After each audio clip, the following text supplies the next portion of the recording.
السلام علیکم۔ آپ کے اپنے چینل ناول سیلیبریٹی میں آپ سب کا تہہ دل سے خوش آمدید کرتی ہوں۔ امید کرتی ہوں کہ آپ لوگ سبھی ٹھیک ہوں گے۔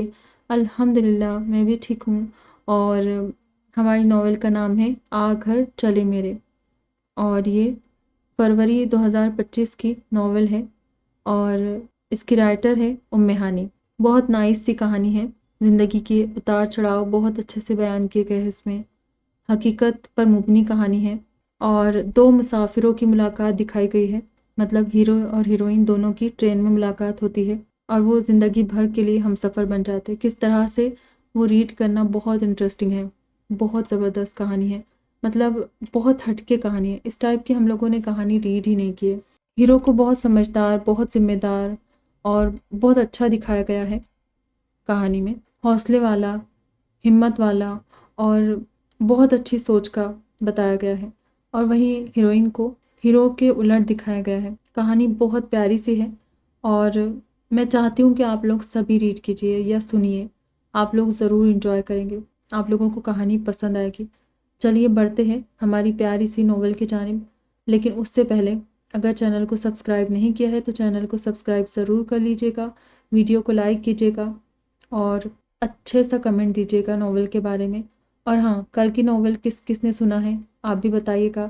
اور ریکویسٹڈ ناول کے بارے میں بات کرتی چلوں تو بہت ساری ریکویسٹ پہلے سے پینڈنگ ہے، میں ایک ایک کر کے ریڈ کر رہی ہوں مجھ سے جیسے ہو رہا ہے، کیونکہ بہت ساری لانگ ناول کی ریکویسٹڈ بھی ہے، تو ایک ساتھ میں ڈیلی لانگ ناول اپلوڈ نہیں کر سکتی ہوں۔ آپ لوگوں کو اس کا اندازہ ہے، میں جانتی ہوں۔